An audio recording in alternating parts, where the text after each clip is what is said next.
Hello प्यारे प्यारे बच्चों, कैसे हो आप लोग? अच्छे हो ना? चलो ठीक है। देखो, इस वीडियो में हम ना, जैसे हम कोई क्वेश्चन सॉल्व करते हैं, चाहे मेंसुरेशन के हो गए या कोई भी टॉपिक के हो गए, उसमें बड़े बड़े कैलकुलेशन आते हैं। ठीक है, मल्टीप्लिकेशन होते हैं या कभी कभी हमें स्क्वायर निकालना होता है किसी भी नंबर का। ठीक है, तो उसको निकालने के लिए हमारे पास में बहुत सारा टाइम चला जाता है। ठीक है, 2-3 मिनट मान के चलते हैं। ठीक है, लेकिन यहाँ पर हम कुछ ट्रिक के थ्रू उस कैलकुलेशन को ईजी बस सिर्फ 10 सेकंड में निकाल सकते हैं। ठीक है, वो कैसे निकालेंगे इस वीडियो में हम पूरा जानने वाले हैं। ठीक है, तो आप रेडी हो? यस, चलो फिर सीखते हैं। ठीक है, देखो, सबसे पहले हम फाइंड आउट करेंगे कि how to find square of a number ending with 5। मतलब हमें किसी भी नंबर का स्क्वायर चाहिए जिसके लास्ट का जो डिजिट है वो 5 पे ख़त्म होता है। ठीक है, तो उसको कैसे निकालेंगे? जैसे हमने 15 ले लिया, ठीक है, 15 ले लिया। अब 15 का देखो लास्ट के जो डिजिट है वो 5 है ना, तो अभी हमें इसका स्क्वायर चाहिए। ठीक है, तो बहुत सारे लोगों को ये याद नहीं होता है, या आप इसको ऐसे निकालोगे ना, 15 को 15 से मल्टीप्लाई करोगे, फिर जो आएगा उसकी वैल्यू आप यहाँ पर लिख देंगे। ठीक है, बट यहाँ पर इसको ऐसे नहीं करोगे, इसको देखो सिंपल सा करोगे। सबसे पहले क्या करना कि जो ये 5 का स्क्वायर तो सबको पता होता है, 5 का स्क्वायर कितना होता है? 25। तो यहाँ पर आप 25 कर देना। ठीक है, उसके बाद में बचा कितना? 1 बचा ना, तो 1 बचा। अब बताओ 1 के बाद में क्या आता है? 2 आता है। फिर इसी 1 को 2 के साथ में गुणा कर देना, मतलब मल्टीप्लाई कर देना। 1 इंटू 2 तो कितना हो जाएगा? 2 इंटू 2। बस यहाँ पर 2 लिख दो, बस हो गया। ठीक है, अब जैसे 35 का अगर हमें चाहिए, 35 का स्क्वायर, तो क्या करेंगे? सबसे पहले 5 का स्क्वायर पता है कितना होता है? 25 होता है ना, तो यहाँ पर 25 लिख देंगे। अब ये बताओ 3 के बाद में क्या आता है? 4 आता है, तो 3 को 4 के साथ में गुणा कर लेंगे, तो 3 इंटू 4 कितना हो जाएगा? 12 हो जाएगा ना, मतलब 12 हो जाएगा। तो ये कितना हो जाएगा? 12 हो गया, बस हो गया इजी वे में। अगर हमें 45 का चाहिए तो 45 के लिए क्या करोगे? बस देखो यहाँ पर 2 स्टेप में आंसर हमें मिल जाएगा। सबसे पहले हम क्या करेंगे? 5 का स्क्वायर कितना होता है? 25 होता है। ठीक है, अब 4 के बाद में कौन सा नंबर आएगा? जो ये बचा है, 4 के बाद में हमारा 5 आता है ना, तो 4 इंटू 5 मतलब 4 5 जा 20, बस हो गया। ठीक है, 95 का करेंगे, 95 को मतलब 95 का स्क्वायर करेंगे। ठीक है, अब ये बताओ 5 का स्क्वायर कितना होता है? आप बोलोगे सर 25, तो 25 लिखोगे। ठीक है, अब 9 के बाद में आता क्या है? 10 आता है ना, तो 10 को 9 से गुणा कर लो, तो 9 10 जा कितना होगा? आप बोलोगे सर 90 होता है, तो बस 90 मिल गया। ठीक है, तो इसमें इससे हम निकाल सकते हैं जिसके एंडिंग मतलब जहाँ पर जो नंबर है वो 5 पर एंड हो रहा है, तो उसका हम निकाल सकते हैं। ठीक है, अब जैसे इसके आगे भी हम निकाल सकते हैं, जैसे हमारे पास में 105 हो गया, इसका स्क्वायर करेंगे। ठीक है, सिंपल सा मेथड वही है, 2 स्टेप में आंसर मिल जाएगा। तो देखो 5 का स्क्वायर कितना होता है? बोलोगे 25। ठीक है, अब 10 के बाद में आता कितना है? 10 के बाद में 11 आता है, तो 10 को 11 के साथ में गुणा कर दो या मल्टीप्लाई कर दो वही। ठीक है, तो 11 10 जा कितना होता है? 110 होता है, बस मिल गया। ठीक है, इस तरह से 110 होता है ना, तो 110 ये हो जाएगा। ठीक है, तो इस तरह से हम निकाल सकते हैं। ठीक है, जैसे 135 ले लेते हैं, 135 को 135 से जब हम गुणा करेंगे, ठीक है, मतलब इसका स्क्वायर निकालेंगे। ठीक है, तो बताओ कितना आएगा? सिंपल सा इसको लिखोगे 135। ठीक है, अब देखो 5 का स्क्वायर पता है, 5 का स्क्वायर कितना होता है? 25 होता है, ये 5 के लिए। अब देखो 13 के बाद में क्या आता है? 14 आता है ना, तो देखो यहाँ पे लिखोगे 13 इंटू 14 कर लो। ठीक है, अब इसको तो करना पड़ेगा ना, क्योंकि ये 100 से ज़्यादा है। ठीक है, मतलब 135 है, तो देखो 14 3 जा कितना होता है? 42 होता है, और 14 1 जा 14, 14 प्लस 4 18, तो कितना गया? 182। तो यहाँ पर आप क्या लिखोगे? 182 लिख दोगे, बस हो गया, आंसर मिल गया। ठीक है, तो इस तरह से हम निकाल सकते हैं। ठीक है, चलो फिर आगे बढ़ते हैं। देखो अब इसके बाद में how to find square of any number, मतलब कोई भी नंबर हो, अगर हमें उसका स्क्वायर चाहिए तो हम कैसे निकालेंगे? देखो सिंपल सी बात है कि जैसे हमारे पास में यहाँ पर है, हमने 5 ले लिया, 53 ले लिया, और 53 ले लिया, और 53 का हमें स्क्वायर चाहिए। ठीक है, देखो कैसे निकालेंगे। सबसे पहले यहाँ पर 2 स्टेप में हमें आंसर मिल जाएगा। 3 का स्क्वायर कितना होता है? बोलोगे सर 9 होता है। ठीक है, और 5 का कितना होता है? 25 होता है। ठीक है। अब देखो, जब ये हमारा जो एंडिंग वाला नंबर है, अगर उसका स्क्वायर मतलब 2 डिजिट से कम है, जैसे 3 का स्क्वायर कितना है 9 है, तो ये 2 डिजिट से कम है ना, तो जब कम होगा तो यहाँ पर आप 0 लगा देना, ठीक है।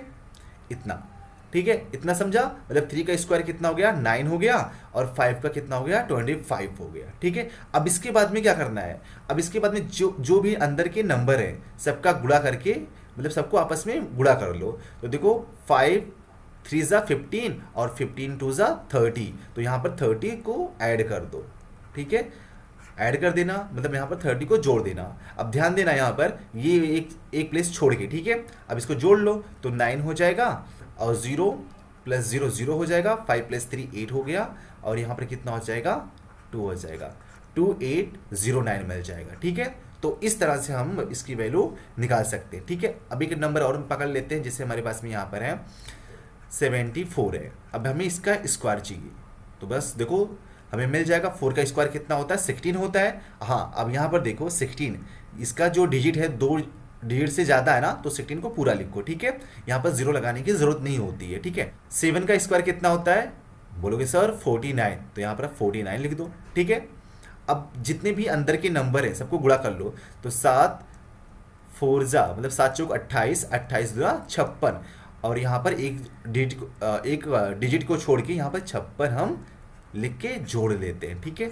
तो ये कितना हो जाएगा 6 और 1 और 6 7 हो गया, 9 और 5 14 हो गया, और 4 और ये 5 हो जाएगा। तो इस तरह से हम इसकी वैल्यू निकाल सकते हैं, ठीक है। एक नंबर और कोई भी पकड़ लो, जैसे यहाँ पर हम मान लेते हैं एक इजी सा नंबर कर लेते हैं, जैसे 17 का तो पता हमें कितना होता है 289 होता है ना, ठीक है। इसको निकालेंगे। देखो 17 का स्क्वायर कितना होता है, मतलब यहाँ पर जब हम पहले 7 का स्क्वायर लिखेंगे, 7 का स्क्वायर कितना होता है, बोलोगे सर 49, ठीक है। और 1 का स्क्वायर 1 ही लिखना, ठीक है।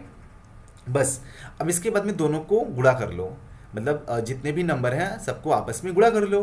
तो देखो 1 गुणे 7 मतलब 1 7 जा 7 हो गया, 7 2 जा 14, ठीक है। और यहाँ पर एक डिजिट छोड़ के ऐड कर लो, तो यहाँ पर 14 ऐड कर लिया, मतलब 9 यहाँ पर हो जाएगा।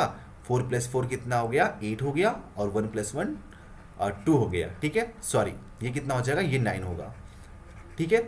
तो इस तरह से हम इसकी वैल्यू निकाल सकते हैं बस चुटकियों में, ठीक है, किसी भी नंबर का स्क्वायर, ठीक है। तो आप इसको निकाल के दिखाओ, यहाँ पर 78 का निकाल के बता सकते हो कितना होगा, ठीक है।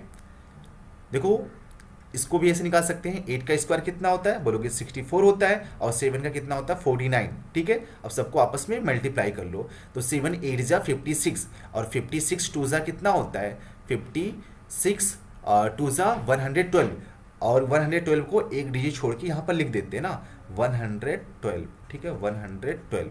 अब सब इनको जोड़ लो आपस में, तो ये 4 हो जाएगा, और 6 + 2 8 हो गया, और 9 + 1 10 हो जाएगा, 4 + 1 और एक कैरी इसका क्या हो जाएगा 5 हो जाएगा। तो 5084 मिल जाएगा 78 का स्क्वायर, ठीक है। तो इस तरह से हम इसकी वैल्यू निकाल सकते हैं, ठीक है। चलो फिर आगे बढ़ते हैं।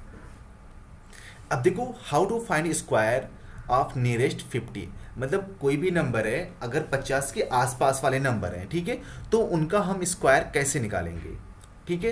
तो देखो सिंपल सा है कि यहाँ पर हमें जिसे 47 चाहिए, तो 47 का स्क्वायर है, ठीक है। देखो आप इसको दो तरह का से निकाल सकते हो, कि जैसे एक इसके पहले वाला मेथड था कि हम 7 का स्क्वायर करेंगे तो कितना आएगा, आप बोलोगे सर 7 का स्क्वायर करेंगे तो 49 आएगा, और 4 का 16 आएगा, ठीक है। अब इसके बाद में क्या होता था, सबको आपस में गुणा कर लो, मल्टीप्लाई कर लो, तो 4 7 जा 28, 28 2 जा 56, मतलब 4 × 7 × 2, तो ये कितना आएगा 56। अब यहाँ पर एक डिजिट को छोड़ के 56 को जोड़ लो, ठीक है, ऐड कर लिया, तो कितना बचा 9 बचा यहाँ पर, और 4 + 6 कितना हो गया 10 हो गया, 6 + 5 11, और 11 + 1 12 हो गया, और यहाँ पर 1 ये 2 हो गया, तो कितना गया 2209 हो गया, ठीक है। अब देखो जो हमारा सेकेंड मेथड है नियरेस्ट 50 वाला, इसमें कैसे करते हैं, यहाँ पर लिखोगे 47, ठीक है, ये तो लिखना ही पड़ेगा। इसके बाद में ये देखना कि ये 50 से कितना कम है। ठीक है, ये 50 से कितना कम है, तो आप बोलोगे सर 3 है। ठीक है, 3 है, तो इसमें क्या करना, 3 का स्क्वायर करके यहाँ पर लिख देना। तो 3 का स्क्वायर कितना होता है, बोलोगे सर 9 होता है। ठीक है, 9 हो गया। अब ये बताओ 9 क्या है, 2 डिजिट से कम है, तो यहाँ पर 0 लिखोगे। ठीक है, 0। अब देखो 50 के लिए एक हमारे पास में बेस वैल्यू होता है, दैट इज 25 होता है। ठीक है, 25 लेना।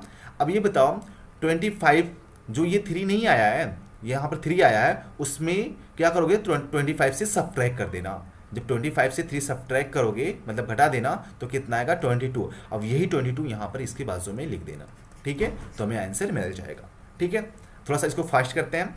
देखो जैसे 46 लिया। ठीक है, 46। अब ये बताओ हमारे पास में बेस वैल्यू सबके लिए 25 रहेगा, जब भी ये 50 के आसपास में रहेगा। ठीक है, बेस वैल्यू 25। अब ये बताओ यहाँ पर 50 से कितना कम है 46, तो बोलोगे 4 का स्क्वायर कितना होता है 16, तो यहाँ पर आप 16 लिख दिया। ठीक है, 16 लिखा। उसके बाद में 25 में से 4 को घटा दो, तो कितना आएगा 21 आएगा। तो यहाँ पर क्या लिखोगे 2116 हो जाएगा। ठीक है, इस तरह से निकाल सकते हैं। अब जैसे 45 पर निकालोगे, 45 पर निकाल के देख सकते हैं। जैसे 45 का यहाँ पर निकालोगे एक नॉर्मल मेथड से। ठीक है, तो 5 का स्क्वायर कितना होता है 25 होता है। ठीक है, 5 वाले जहाँ पर 5 वाले एंडिंग से खत्म होता था, ठीक है, उस वाले मेथड से निकालोगे, तो 5 का स्क्वायर 25 हो गया। उसके बाद में 4 में एक जोड़ दो, तो 4 एंड एक कितना हो जाएगा 5 हो जाएगा, तो 4 इंटू 5 20, तो यहाँ पर ये मिल जाएगा। ठीक है, अब इसको इस वाले मेथड से करते हैं। ठीक है, अब ये बताओ यहाँ पर 45 है ना, तो ये बताओ 50 से कितना कम है, बोलोगे 5 कम है, मतलब यहाँ पर लिखता हूँ 45। ठीक है, अब ये बताओ 50 से कितना कम है, बोलोगे 5, और 5 का स्क्वायर करोगे तो 25 हो जाएगा। ठीक है, अब इसके बाद में हमारे पास में बेस वैल्यू कितना है 25 है ना। अब ये कितना कम है 5 कम है ना, तो 5 इसमें से 25 से घटा दो, तो 25 में से 5 जाएगा तो कितना बचेगा 20 बचेगा। बस यहाँ पर 20 लिख दो, बस यहाँ पर मिल गया इसका स्क्वायर। देखो सेम आया कि नहीं आया, तो इस तरह से हम निकाल सकते हैं। ठीक है, अब देखो जब यहाँ पर क्या होगा 50 से थोड़ा सा ज़्यादा होगा, तो फिर हम कैसे निकालेंगे, मतलब यहाँ पर आप मानोगे कि जैसे हमारे पास में 53 है। ठीक है, अब कैसे निकालोगे, क्योंकि ये 50 से ज़्यादा है, तो कुछ नहीं करने का। अब यहाँ पर देखना ये 50 से कितना ज़्यादा है, ये 50 से कितना ज़्यादा है, तो आप बोलोगे 3, तो सिर्फ 3 का स्क्वायर कर दो, तो 3 का स्क्वायर कितना होगा 9 होगा। और मैंने बताया जब भी 2 डिजिट से कम होता है तो यहाँ पर 09 लिखेंगे। ठीक है, 9 लिखा। अब ये बताओ यहाँ पर हमारे पास में बेस वैल्यू कितना है 25 है, और कितना ज़्यादा है, तो बोलोगे सर 3 ज़्यादा है। ठीक है, तो यहाँ पर 3 को जोड़ लेना। ठीक है, तो 25 में 3 जोड़ोगे कितना आएगा 28 आ जाएगा, तो यहाँ पर क्या लिखोगे 28। ठीक है, तो इस तरह से निकाल सकते हैं। ठीक है, अब जैसे 57 के लिए बताओगे कितना आएगा, अब देखो इसको थोड़ा सा फास्ट करते हैं। ठीक है, अब 57 के लिए कितना आएगा, अब बताओ 57, 50 से कितना ज़्यादा है 7, तो 7 का स्क्वायर रूट कितना होता है, स्क्वायर कितना होता है, बोलोगे सर 49, तो यहाँ पर 49 लिखोगे। ठीक है, अब देखो 25 और कितना ज़्यादा है 7 ज़्यादा ना, तो 7 को ऐड कर दो, तो ये कितना हो जाएगा 25 + 7 32 हो जाएगा ना, तो कितना आया 3249 आ जाएगा। ठीक है, तो इस तरह से हम निकाल सकते हैं। ठीक है, चलो फिर आगे बढ़ते हैं। अब देखो इसमें क्या करना होता है कि जैसे हमारे पास में how to find multiply of nearest 100, मतलब 100 के आसपास कोई भी नंबर है, अगर उनको मल्टीप्लाई करोगे तो कितना आएगा।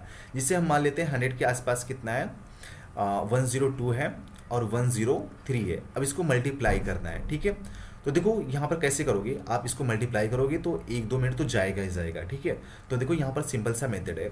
इसमें क्या करना कि देखो 102 100 से कितना ज़्यादा है, बोलोगे सर 2 ज़्यादा है। ठीक है, अब यहाँ पर ये कितना ज़्यादा है, यहाँ पर ये ज़्यादा है 103, 100 से कितना ज़्यादा है, बोलोगे 3 ज़्यादा है, तो यहाँ पर 3 कर देना। अब इस नंबर को आपस में गुणा कर लेना, तो ये कितना हो जाएगा 3 2 6 हो जाएगा।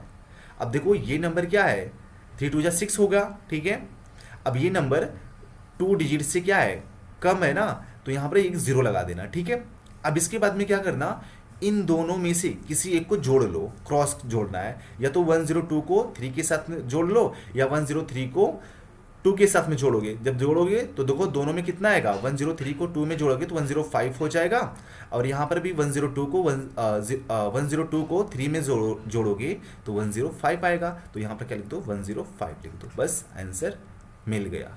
ठीक है, तो इस तरह से हम इसकी वैल्यू निकाल सकते हैं। ठीक है, चलो फिर एक आगे और क्वेश्चन सॉल्व करते हैं। जिसे हमारे पास में 107 है और यहाँ पर 6 है, 106 मान लेते हैं। ठीक है, अब ये बताओ, गुणा करना है यहाँ पर, आपस में मल्टीप्लाई करना है, तो 107 100 से कितना बड़ा है, 7 बड़ा है, और ये 6 बड़ा है। ठीक है, इन दोनों का आपस में मल्टीप्लाई कर लो, तो 7 6 कितना होता है, 42।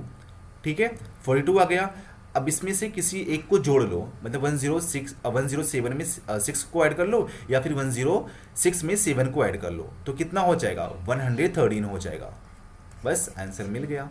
तो इस तरह से वैल्यू हम यहाँ पर निकाल सकते हैं। ठीक है, ये तो जब 100 से ज़्यादा हो तब के लिए है, लेकिन जब 100 से कम होगा तो कितना होगा। तो यहाँ पर अब देखो, जैसे हमारे पास में 98 है और यहाँ पर 97 है। ठीक है, अब इसको कैसे निकालेंगे, तो देखो सिंपल सा, अब ये बताओ 98 100 से कितना कम है, तो बोलोगे 2, और ये कितना है 97 100 से कितना कम है, तो आप बोलोगे 3, तो यहाँ पर 3 लिख लेना। इसके बाद में इन दोनों को गुणा कर लो, तो ये कितना हो जाएगा, 6 हो जाएगा, और यहाँ पर 0 आ जाएगा। अब 0 बताने की ज़रूरत नहीं है ना मुझको कि यहाँ पर 0 कैसे आया। ठीक है, अब इसके बाद में क्या करना, इनका ऐसे क्रॉस करना। ठीक है, अब लेकिन यहाँ पर देखो, यहाँ पर हम क्या करते थे, ऐड करते थे ना क्रॉस में, और यहाँ पर क्या करना है, सब्ट्रैक्ट करना है। ठीक है, माइनस करना है। अब देखो 98 में से अगर 3 सब्ट्रैक्ट करेंगे कितना आएगा, 95 आएगा। अगर हम 97 में से 2 को सब्ट्रैक्ट करेंगे तब भी कितना आएगा, 95 आएगा। तो देखो दोनों में सेम आना चाहिए। ठीक है, तो 95 यहाँ पर डायरेक्टली आप लिख सकते हो, तो ये हमें मिल गया। ठीक है, आप गुणा करके भी चेक कर सकते हो, जैसे आप यहाँ पर देखो 98 को 97 से जब गुणा करेंगे तो कितना आएगा। ठीक है, देखो 7 8 जा 56 होता है, यहाँ पर 5 कैरी बचा, और इसके बाद में यहाँ पर कितना आएगा, 7 9 जा 63, 63 प्लस 5, 63 प्लस 5 कितना हो जाएगा, 63 प्लस 5 68 हो जाएगा, और यहाँ पर 9 8 जा 72 हो जाएगा। ठीक है, 9 8 जा 72 और 9 9 जा 81, 81 प्लस 7 88 हो जाएगा। ठीक है, अब यहाँ पर ऐड कर लो, तो ये 6 हो जाएगा, 8 प्लस 2 10 हो गया, कैरी 1 बचा, 8 और ये 6 कितना हो जाएगा, 14 प्लस 1 15 हो गया, और 8 प्लस 1 9 हो गया। तो 9056 आया कि नहीं आया। तो इस तरह से हम इसको मल्टीप्लाई कर सकते हैं जब ये 10 मतलब 100 के आसपास हो। ठीक है, तो आई होप ये कॉन्सेप्ट समझा। ठीक है, आप इसका बताओ कितना होगा, 94 ले लिया और 96 को मल्टीप्लाई करके बताओ, इस मेथड से ट्राई करो। ठीक है, अगर राइट आएगा तो बहुत अच्छी बात है। ठीक है, चलो फिर राइट आएगा ही आएगा, क्योंकि इसमें ज़्यादा थोड़ा सा ये कॉन्सेप्ट है, बस इसको यूज़ कर लेना। ठीक है, तो देखो ये सब का जो कैलकुलेशन होता है, अगर इस टाइप के क्वेश्चन होते हैं, जैसे मेंसुरेशन हो गया, या सरफेस एरिया एंड वॉल्यूम, ये सब चैप्टर हो गया, और या फिर ये हो गया अपना सिंपल इंटरेस्ट हो गया, इस टाइप के मल्टीप्लिकेशन हमें बहुत मिलते हैं। ठीक है, तो आप इसको इस मेथड से सॉल्व कर सकते हो। ठीक है, चलो फिर आगे बढ़ते हैं। ठीक है, अब वही बोला कि जैसे यहाँ पर कम डिजिट वाला रहेगा कि 94 और इंटू 93 को मल्टीप्लाई करके बताओ कितना आएगा। तो देखो फटाफट बता सकते हो, इसका कितना है, कितना कम है 100 से, तो बोलोगे 6 है, और ये कितना कम है 7 है। अब इन दोनों को आपस में मल्टीप्लाई कर लो, तो कितना हो जाएगा, 42 हो जाएगा। ठीक है, 42 लिखा। उसके बाद में क्या करना है कि इनको क्रॉस में करके सब्ट्रैक्ट करना है। जब ये 100 से कम होगा तो सब्ट्रैक्ट करना है, अगर 100 से ज़्यादा होगा तो ऐड कर देना। ठीक है, अब ये बताओ इसमें से 94, ठीक है, जब इसमें से 94 में से हम 94 में से 7 को सब्ट्रैक्ट करेंगे तो कितना आएगा, बोलोगे 87 आएगा। अब 93 में से जब हम 6 को सब्ट्रैक्ट करेंगे तो भी कितना आएगा, 87 आएगा ना। तो आप डायरेक्टली यहाँ पर 87 लिख सकते हो। ठीक है, चलो फिर आगे बढ़ते हैं। देखो इसके बाद में अगर हमारे पास में कोई भी नंबर होता है, उनका मल्टीप्लाई करेंगे तो फिर क्या आएगा। ठीक है, जैसे इसको हम बेसिक नंबर से, एक स्मॉल नंबर से शुरुआत करते हैं, कि जैसे हमारे पास में ये हो गया 13 हो गया और ये 12 हो गया। ठीक है, तो इसको मल्टीप्लाई करके पहले चेक कर लेते हैं ये कितना आएगा। तो 2 3 जा 6 हो जाएगा, और 2 1 जा 2 हो जाएगा। ठीक है, इसके बाद में 1 3 जा 3 हो गया, और फिर 1 1 जा 1, तो ये 6 हो जाएगा। और ये 5 हो गया, और ये कितना हो गया, ये हो गया 1 हो गया। ठीक है, अब देखो इसको हम कैसे निकालेंगे। अब देखो जो ट्रिक हमारा ये यूज़ होगा कि 1 3 है और यहाँ पर 1 2 है, तो इसमें क्या करना, सबसे पहले जो ये लास्ट वाला डिजिट होगा उनको आपस में मल्टीप्लाई कर लेना। ठीक है, मल्टीप्लाई करने के बाद में यहाँ पर कितना आएगा, देखो 2 को 3 से मल्टीप्लाई करोगे तो बोलोगे 6 आएगा। ठीक है, 6 आया। उसके बाद में जो ये नंबर है उनका क्रॉस मल्टीप्लाई कर लो, मतलब 1 3 है और उसके बाद में 1 2 है, इनका जब क्रॉस मल्टीप्लाई करोगे तो कितना आएगा, मतलब ये हो जाएगा 1 2 ज़ा 2 हो गया और उसके बाद में 3 1 ज़ा 3। ठीक है, जो भी नंबर आएगा मल्टीप्लाई करने के बाद में उनको ऐड कर लेना, तो 5 आ गया। कितना आ गया, 5। ठीक है, 5 आ गया। उसके बाद में क्या करना, जो ये लास्ट वाला है ना इनको आपस में गुणा कर लेना, मतलब आपस में मल्टीप्लाई कर लो, तो 1 1 ज़ा कितना आएगा, बोलोगे 1 आएगा, तो ये यहाँ पर 1 लिख दो। ठीक है, तो कितना हो गया, 156 आया कि नहीं आया, तो इस तरह से निकाल सकते हैं। ठीक है, एक और नंबर पकड़ते हैं, जैसे हमारे पास में 23 है और यहाँ पर 24 है। अब इसको कैसे करेंगे, फटाफट देखो। तो को सबसे पहले हम क्या करेंगे, दोनों को आपस में गुणा कर लेंगे। ठीक है, तो 4 तिहाई कितना होगा, 12 होगा। 12 के हम यहाँ पर क्या लिखेंगे, 12 के यहाँ पर हम 2 लिखेंगे और एक हमारे पास में कैरी बचेगा। ठीक है, इसके बाद में क्या करना है कि क्रॉस मल्टीप्लाई कर लो। ठीक है, तो देखो 2 4 ज़ा 8 हो गया, उसके बाद में 2 3 ज़ा 6 हो गया, दोनों को ऐड करो कितना आएगा, 14। ठीक है, और एक हमारे पास में कैरी था तो ये 15 हो गया। ठीक है, तो यहाँ पर 15 के आप क्या लिखोगे, 5 लिखोगे। ठीक है, अब इसके बाद में दो इसको आपस में गुणा कर लो, मल्टीप्लाई कर लो, तो 2 2 ज़ा 4 और 4 और 15 का कैरी, तो 4 एंड 1 क्या हो जाएगा, 5 हो जाएगा। तो ये आ गया। ठीक है, अब इसको आप चेक कर सकते हो, जैसे 23 को आप 24 से जब मल्टीप्लाई करोगे तो ये कितना होगा, 4 तिहाई 12 हो जाएगा, फिर 4 दूनी 8 1 9 हो जाएगा, और इसके बाद में 2 3 ज़ा 6 हो गया, 2 2 ज़ा 4, तो ये कितना हो गया, 2 हो गया, 9 + 6 5 हो गया, और मतलब 15 हो जाएगा, एक कैरी बचेगा और ये 4 में आके ऐड हो जाएगा, तो ये भी कितना हो जाएगा, 5 हो जाएगा। तो इस तरह से देखो वैल्यू हम निकाल सकते हैं। ठीक है, अब इसको थोड़ा सा फास्ट करते हैं। फास्ट देखो कैसे करेंगे, जैसे हमारे पास में लिया नंबर 34 ले लिया और यहाँ पर 78 ले लिया। ठीक है, अब इसको मल्टीप्लाई करना है, तो देखो मेथड वही है अपना कि हम सबसे पहले लास्ट को मल्टीप्लाई करेंगे, तो 4 8 ज़ा या 8 4 ज़ा कितना होता है, 32 होता है। 32 को हम क्या लिखेंगे, 2 लिखेंगे और यहाँ पर 3 बचा। ठीक है, अब देखो क्रॉस मल्टीप्लाई कर लो, तो देखो 7 4 ज़ा 28 और उसके बाद में 3 8 ज़ा 24, तो यहाँ पर 24, दोनों को ऐड कर लो, तो ऐड करोगे कितना आएगा, 8 + 4 12 हो जाएगा, 2 + 2 4 5 आएगा, 52 आ गया, और 52 में यही 3 को ऐड कर दो तो कितना आएगा, 55 आ जाएगा। ठीक है, अब यहाँ पर 55 के हम क्या लिखेंगे, सिर्फ 5 लिखेंगे, और हमारे पास में सिर्फ जो 5 है ये कैरी बचा है। ठीक है, अब इसके बाद में दोनों को आपस में मल्टीप्लाई कर लो, इस वाले साइड को 3 × 7 कितना हो जाएगा, 3 × 7 21 हो जाएगा, और 21 को जब हम 21 में जब हम 5 ऐड करेंगे तो 26 हो जाएगा। ठीक है, तो इस तरह से हम वैल्यू निकाल सकते हैं। ठीक है, तो देखो इस तरह से हम यहाँ पर मल्टीप्लाई इजी वे में सीख सकते हैं। ठीक है, तो देखो एक नंबर यहाँ पर आप लिख सकते हो कि 95 ले लो और यहाँ पर 93 ले लो। अब इसको मल्टीप्लाई करके बताओ फटाफट कितना होगा। ठीक है, इसका आंसर आप कमेंट बॉक्स में इस मेथड से ट्राई करके बताओ। ठीक है, चलो फिर आज के लेक्चर में बस इतना ही, और इसी तरह हम ट्रिक लेकर आते रहेंगे ताकि आपका कैलकुलेशन बहुत ही ईजी हो। ठीक है, वीडियो देखने के लिए थैंक यू, बाय बाय।